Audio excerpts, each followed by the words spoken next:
Hello everyone, DJ educated India में आप लोगों का एक बार फिर से बहुत बहुत स्वागत है। और अगर हमने नाइन्थ क्लास का भैया मैथ का क्लास स्टार्ट कर दिया है, तो नाइन्थ क्लास का हमने पहला चैप्टर नंबर सिस्टम का पहला क्लास कल करवा दिया था। एक्सरसाइज 1.1 उसमें कंप्लीट हो गई थी। तो आज हम कराने वाले हैं उसकी दूसरी क्लास यानी कि 1.2। तो चलिए जल्दी से हम इसे स्टार्ट करते हैं बिना अपना टाइम वेस्ट किए हुए। तो जैसा कि आप लोगों को पता है, कल हमने बात की थी यहाँ पर परिमेय संख्याओं के बारे में और प्राकृत संख्या क्या होती है, पूर्ण संख्या क्या होती है, इसके बारे में कल यहाँ पे चर्चा की गई थी। आज हम बात करेंगे यहाँ पे अपरिमेय संख्याओं के बारे में कि अपरिमेय संख्याएं कौन सी संख्याएं होती हैं। तो अपरिमेय संख्याएं वे संख्याएं जिन्हें p अपॉन क्यू के रूप में ना लिखा जा सके अपरिमेय संख्याएं कहलाती हैं। जहाँ p और q दोनों पूर्णांक हों लेकिन q कभी भी शून्य ना हो।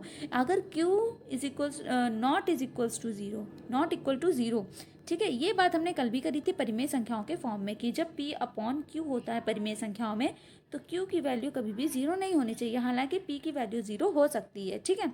ऐसे ही यहाँ पे अपरिमेय संख्याओं में भी होता है कि आपको q की वैल्यू ज़ीरो नहीं लेनी है, यानी कि अपरिमेय और परिमेय दोनों तरीके में क्या वैलिड है कि आपका q का मान ज़ीरो नहीं होना चाहिए। दूसरी बात, अपरिमेय संख्याएं कैसी होती हैं, जैसे कि एग्जाम्पल दे रखा आपको √7, √5, ठीक है, 2 प्लस √2, ये सारी क्या है परिमेय संख्या है। एक आता है हमारा पाई, ऐसे पाई होता है ना, आपने पढ़ा होगा मेंसुरेशन चैप्टर में पाई। तो ये जो पाई होता है ना, इस पाई, ये पाई भी आपका अपरिमेय ही संख्या होती है, ठीक है। पाई भी अपरिमेय संख्या में आता है। तो ये सारी क्या है, ये सब आपकी अपरिमेय संख्याएं कहलाती हैं। बस समझ में, यानी हम डायरेक्टली ये भी कह सकते हैं कि जो अंडर रूट वाली चीज़ें होती हैं, ठीक है, अंडर रूट वाली संख्याएं होती हैं, वो आपके अपरिमेय में आती हैं। और परिमेय में क्या आता है, p अपॉन क्यू में आती हैं, जो इस टाइप में अनुपात में आती है, उन्हें हम परिमेय में रखते हैं। मुझे लगता है शायद डेफिनेशन समझ में आया हो थोड़ा। इस डेफिनेशन को आप अपनी नोटबुक में नोट कर लीजिएगा, ठीक है। स्क्रीनशॉट ले सकते हैं या यहाँ पे वीडियो पॉज करके आप नोट कर सकते हैं, ठीक है। चलिए हम इसके आगे अब चलते हैं बुक की तरफ और बुक में देखते हैं आगे क्या दे रखा है। तो हम आ चुके हैं अपनी बुक की तरफ और ये हमारे यहाँ परिमेय संख्याओं के बारे में दे रखा है, ठीक है। सेम वही पॉइंट दे रखे हैं जो हमने अभी आपको नीचे डेफिनेशन में बता चुके हैं पीछे, ठीक है। तो अपरिमेय संख्याएं क्या होती हैं और उन्हें किन्हें हम कहते हैं, तो इसकी बातें ये देखिए, यहाँ पे आपको एग्जाम्पल भी दे रखा है कि अपरिमेय संख्याओं में क्या क्या आता है। तो अपरिमेय संख्याओं के कुछ उदाहरण हैं, जैसे √2, √3, √15, पाई, और ये पॉइंट वाली संख्या है जो आपकी दशमलव वाली आती हैं, ये सारी आपकी अपरिमेय संख्याओं में आती हैं, ठीक है। बात क्लियर हो गई यहाँ पे। चलिए आगे देखते हैं। आपको याद होगा कि हम जब भी प्रतीक अंडर रूट का प्रयोग करते हैं, इसे हम अंडर रूट बोलते हैं। जिसे नहीं पता है वो आज से ये याद कर ले कि इसे हम अंडर रूट बोलते हैं, ठीक है। तो अंडर रूट का प्रयोग करते हैं तब हम यह मान कर चलते हैं कि यह संख्या का धनात्मक वर्गमूल है, अतः 4 यानी √4 बराबर 2 होता है। यद्यपि 2 या -2 दोनों की संख्या का वर्गमूल क्या होता है, 4 होता है। कैसे होता है ये भी देख लो भाई। -2 इंटू -2 अगर हम करेंगे तब भी 4 आएगा। कैसे, क्योंकि आपने आप माइनस लगाया। तो माइनस इंटू माइनस क्या होता है, आपने पढ़ा होगा पीछे क्लास में कि माइनस इंटू माइनस होता है आपका प्लस, और प्लस इंटू प्लस भी होता है आपका प्लस।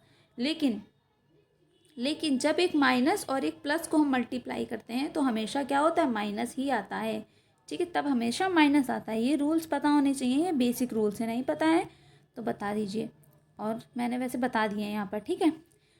तो ऊपर दी गई कुछ अपरिमेय संख्याओं के बारे में आप जानते हैं। उदाहरण के लिए ऊपर दिए गए अनेक वर्गमूलों की संख्या पाई से आप परिचित हो चुके हैं। जैसे यहाँ पे आपको दे रखा है जो एग्जाम्पल यहाँ की बात कर रहे हैं, तो पाई के बारे में आप जानते होंगे, ठीक है। पाई की वैल्यू क्या होती है, तो 22/7 होती है, 22/7 होती है, या फिर हम कर सकते हैं 3.14 भी होती है।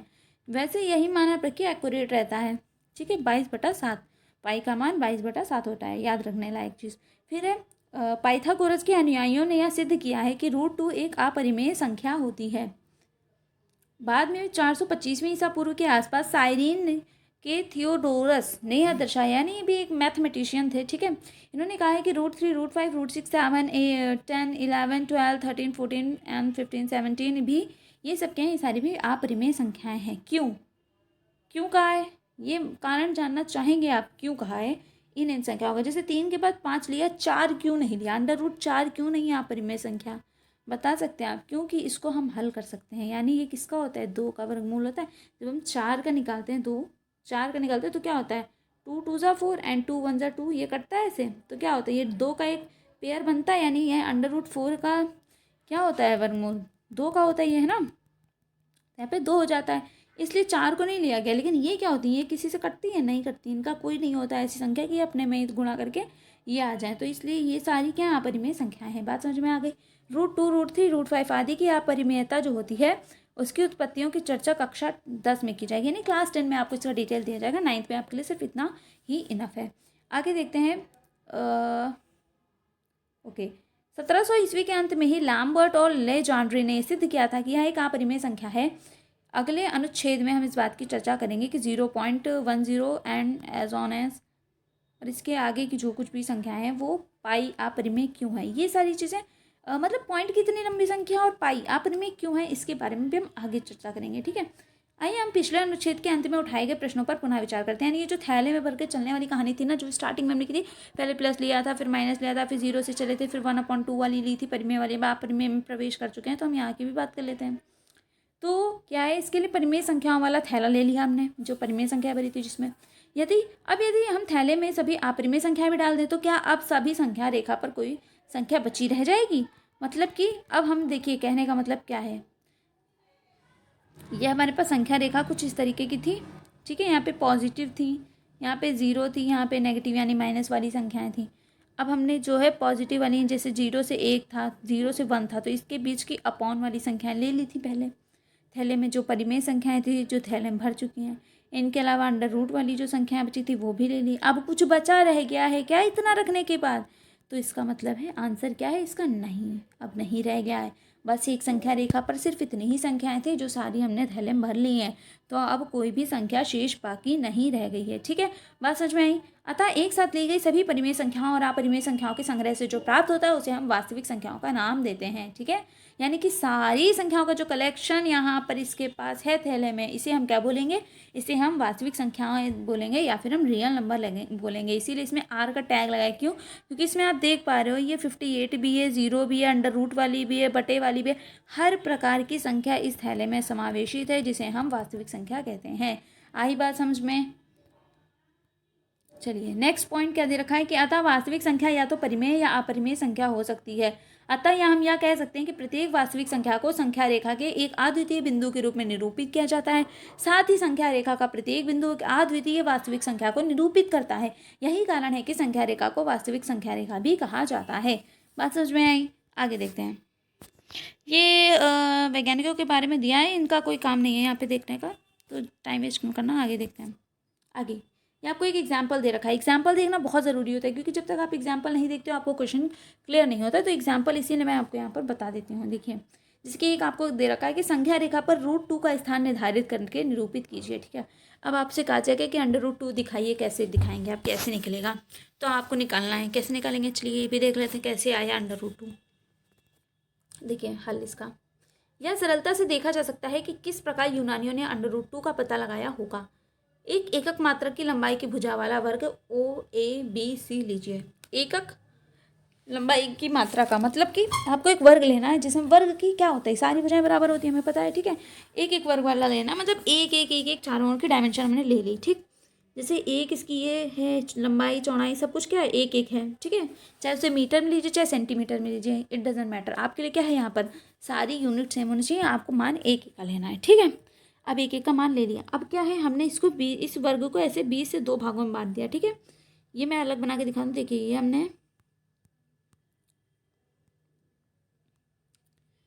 हमने एक वर्ग खींचा।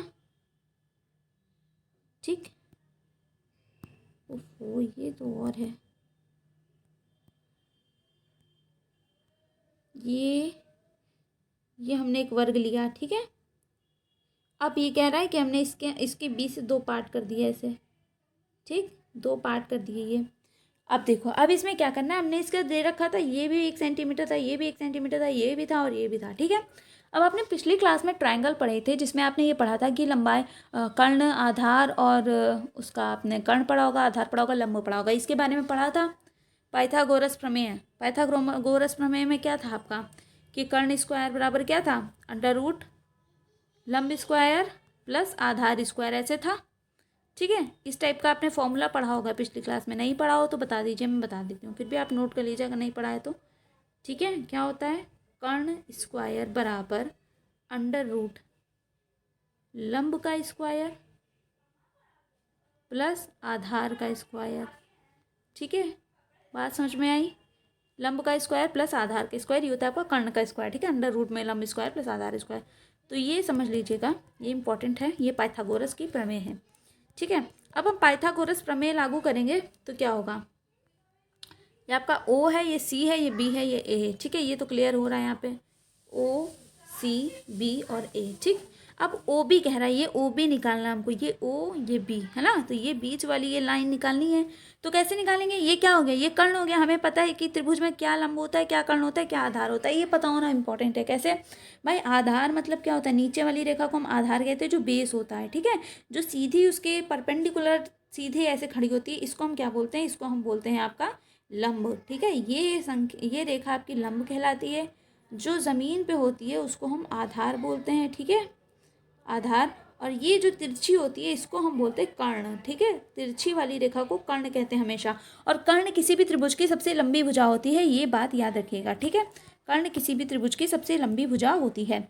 फिर आप देखिए, ये हमें कर्ण निकालना है, तो अभी हमने पाइथागोरस का प्रमेय क्या पढ़ा था, फॉर्मूला कर्ण स्क्वायर बराबर अंडर रूट लंब स्क्वायर प्लस आधार का स्क्वायर। तो लंब क्या है आपका, लंब भी 1 सेंटीमीटर है, आधार भी आपका 1 सेंटीमीटर है। तो अंडर रूट में आपका हो गया लंब का स्क्वायर प्लस आधार का स्क्वायर, यानी 1 का स्क्वायर प्लस 1 का स्क्वायर। तो 1 का स्क्वायर भी 1 ही होता है, तो 1 + 1 क्या होता है, 2 होता है। तो ये अंडर रूट के अंदर था, इसलिए अंडर रूट 2, यानी आपका जो ओ बी निकला वो क्या निकला, अंडर रूट 2 निकला। ठीक है, तो इस तरीके से हमने क्या किया, अंडर रूट 2 आपको यहाँ पर दिखा दिया कि अंडर रूट 2 कैसे निकलेगा, कहाँ पर निकलेगा। ठीक है, तो ऐसा सरलता से किया जा सकता है। इस बात का ध्यान रखते हुए कि शीर्ष ओ शून्य के साथ संपाती बना रहे। ठीक है, बात समझ में आ रही होगी, मुझे लगता है कि यहाँ पर ये अंडर रूट 2 कैसे निकला। ठीक है, जिसे संख्या रेखा पर आपको निरूपित करने के लिए प्रश्न में दिया गया कि संख्या रेखा पर निरूपित कीजिए। तो ये आपने एक संख्या रेखा बना ली। ठीक है, यहाँ पे आपने 0 रखा सेंटर पे, फिर इधर आपकी पॉजिटिव वैल्यूज होंगी, इधर आपकी नेगेटिव वैल्यू होंगी। ठीक है, यानी इधर प्लस वाली संख्या, इधर आपकी माइनस वाली संख्या, बीच में 0 था। अब आपको लेना अंडर रूट 2, तो कैसे लिया, यहाँ पे 1 सेंटीमीटर के बाद आपने ऐसे 1 सेंटीमीटर ऊपर ले लिया, 1 सेंटीमीटर ऐसे, 1 सेंटीमीटर ऐसे, और ये तो है ही 1 सेंटीमीटर। फिर ये हमने तिरछा लंब डाल दिया, ठीक है, ये तिरछा आपने काट दिया, इसको तिरछा काट दिया। उसके बाद ये पता ही है, ये पता है, तो हमने कर्ण निकाल लिया। जब हमें आधार पता है और लंब पता है, तो हम क्या कर्ण नहीं निकाल सकते, हम निकाल सकते, बिल्कुल निकाल सकते। इस तरीके से हमने यहाँ संख्या रेखा पर अंडर रूट 2 आपको बना के दिखा दिया। ठीक है, यहाँ से अंडर रूट 2 बना के दिखा दिया। ठीक है, अब यहाँ पे क्या रखा है, यहाँ पे प्रकार की नोक रखेंगे। जब यहाँ पे प्रकार की नोक रखेंगे और यहाँ तक की डिस्टेंस लेंगे, तो उसके बाद यहाँ से एक ऐसा चाप लगेगा हल्का। ठीक है, तो ये जो चाप लगेगा ना आपका, यही आपका अंडर रूट 2 यहाँ पे शो हो रहा है। बात समझ में आ रही है, आप इसको कॉपी पे करके देखिएगा प्रैक्टिकली, तभी आपको ये समझ में आएगा। तो मेरे बता देने से सिर्फ आपको नहीं आएगा, आपको खुद भी करना पड़ेगा। मैथ ऐसी चीज़ है, जब तक आप खुद भी प्रैक्टिस नहीं करोगे, प्रैक्टिकल नहीं करोगे, तब तक आपका कुछ नहीं हो सकता। लेक्चर चाहे जितने भी दे दो, तो मैथ्स क्या है, प्रैक्टिस मांगता है, तो प्रैक्टिस करना बहुत इंपॉर्टेंट है। चलिए, फिर अब ये क्या कह रहा है, अब कह रहा है कि आपने देखा है कि ओ बी बराबर क्या निकला, अंडर रूट 2 निकला। एक प्रकार की सहायता से ओ केंद्र से ओ बी को त्रिज्या मान की चाप खींची। सेम वही प्रोसेस बता रहा है जो मैंने आपको बताया है यहाँ पे, सीधे सीधे। ठीक है, आपको क्या करना है, आपको यहाँ पे यहाँ पे आपको प्रकार की नोक रखनी है, पेंसिल से यहाँ तक की डिस्टेंस लेनी है, फिर यहाँ पे पेंसिल रख के नोक ऐसे आपको एक चाप लगाना है। जिधर ये चाप काटेगा, जिस पॉइंट पे, इस लाइन में जिस पॉइंट पे आपका ये चाप काटेगा, ठीक है, बस यही पॉइंट जो होगा यही अंडर रूट 2 को दिखा देगा। ठीक है, बात समझ में आ रही, इसको करके ज़रूर देखिएगा। एग्जाम्पल दिया है, मैंने समझा दिया, एक बार आप इसको करिएगा, ये आपकी जिम्मेदारी बनती है। चलिए, अब नेक्स्ट क्वेश्चन ये कह रहा है, भैया वास्तविक संख्या रेखा पर रूट 3 का स्थान, जैसे भी हमने रूट 2 का दिखाया ना, वैसे कह रहा है रूट 3 का भी दिखा दो। चलो हम भाई दिखा देते हैं, मेरा काम है दिखाना, तुम्हारा काम है देखना। फिर इसी संख्या रेखा पर सीधे सीधे समझ लेते हैं इसको। ठीक है, तो हमने क्या लिया, ओ से ए फिर से लिया। ठीक है, ये फिर से आपका 1 सेंटीमीटर था, ये फिर से आपका 1 सेंटीमीटर है। ठीक है, आपने ये रूट 2 निकाल लिया ऑलरेडी, जैसे निकाला वैसे निकाल लो रूट 2। ठीक, रूट 2 निकाल लिया। उसके बाद क्या है, ये भी आपका 1 ही था। ठीक है, आपने ये जो लिया था ना 1 1 का, बस खेला इसी में चल रहा है सारा। ठीक है, ये 1 1 1 1, ये 1 1 लिखा है। ठीक है, ऐसे ही लिख दिया, गंदा लग रहा है थोड़ा, चलो देख लेना। तो आपने ये रूट 2 निकाल लिया था। ठीक है, रूट 2 निकाल लिया था। अब ये 1 था, ये 1 था, तो ये अभी भी 1 है। ठीक है, अब आपको क्या निकालना है, आपको निकालना है रूट 3 वाला। ठीक है, यानी कि आपको क्या निकालना है, आपको ये वाला निकालना है, ये वाला निकालना है, ये। यानी अब देखो तो ये एक उल्टा त्रिभुज नहीं है ऐसे, ये आपका एक उल्टा त्रिभुज शो हो रहा है। देखिए एक बार फिर से देखिए, यहाँ पे एक त्रिभुज शो हो रहा है कि नहीं हो रहा है, ये देखिए। तो ये आपका पता था। ठीक है, ये आपको पता है, ये आपको पता है, तो ये आपका क्या होगा, आधार। अब आपका आधार ये हो गया, और ये आपका हो गया लंब, और आपका कर्ण हो गया ये वाली रेखा। तो ये वाली रेखा आपको निकालनी, क्योंकि ये पता है, ये पता है, ये पता करनी है, ठीक है। √3 निकालने में आपको अब ये चलना होगा, ठीक है। √2 से हम √3 पता करेंगे। तो जब हम एक, तो ये हमारा आधार क्या हो गया, तो हम लेंगे कर्ण स्क्वायर बराबर फिर से √ लंब स्क्वायर प्लस आधार स्क्वायर। तो लंब क्या है आपका √2 का स्क्वायर, ठीक है, √2 का स्क्वायर प्लस आपका क्या है आधार का स्क्वायर यानी 1 का स्क्वायर, ठीक है। अब √2 का स्क्वायर क्या होता है भाई, देखो तो √2 का स्क्वायर होता है 2, ठीक है। √2 इंटू √2 होता है आपका 2, ठीक है। 2 के 2 टुकड़े जब हम करते हैं ना तो √2 इंटू √2 बनता है। तो ये जब √2 का स्क्वायर करेंगे तो हमारा क्या आएगा 2 आएगा। आई बात समझ में। प्लस 1 का स्क्वायर क्या होता है 1, तो 2 और 1 क्या होता है 3, इसलिए क्या आया √3। बात समझ में आई, ये हमारा निकला है √3। अब हम क्या करेंगे, √3 हमारा निकला है, हमने √3 वाली जो है रेखा मिलान करी थी, ठीक, √3 वाली रेखा मिलान कर दी।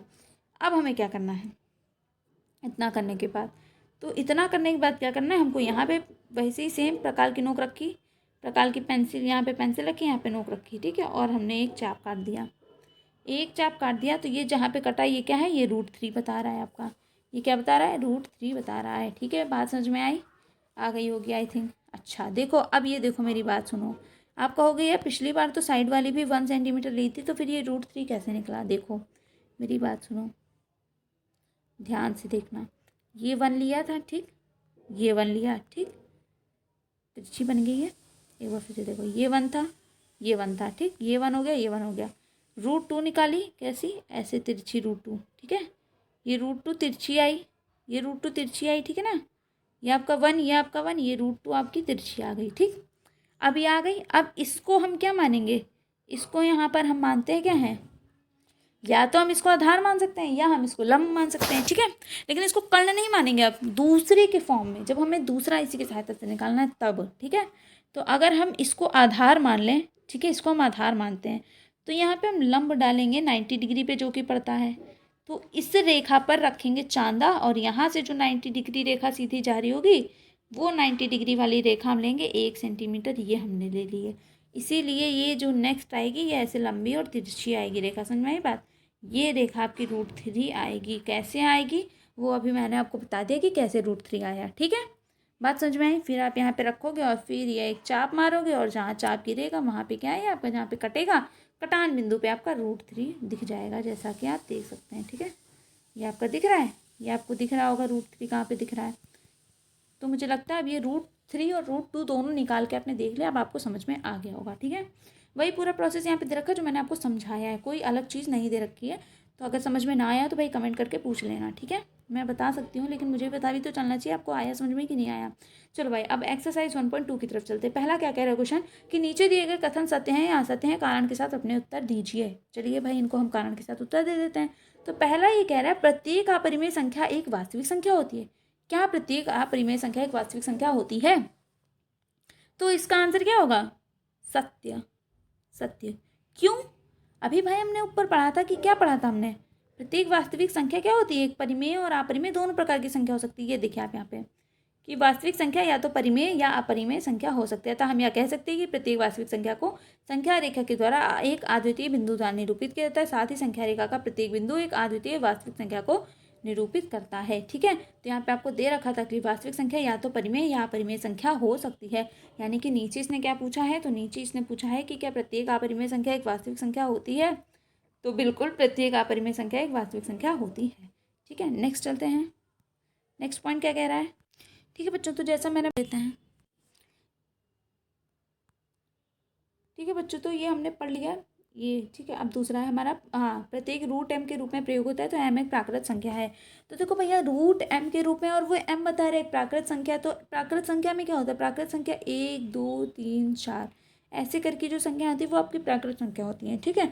तो ये जो अगर √m के रूप में प्रयोग हो रहा है, यानी कि यहाँ पे क्या कह रहा है, ये कह रहा है, तो यहाँ पे क्या है ना कि आपका जो प्राकृत संख्या के रूप में होगा, तो यहाँ पे प्राकृत संख्याओं में क्या होता है, 1 2 3 4 मैंने बताया ये संख्याएं होती है आपकी प्राकृत संख्या।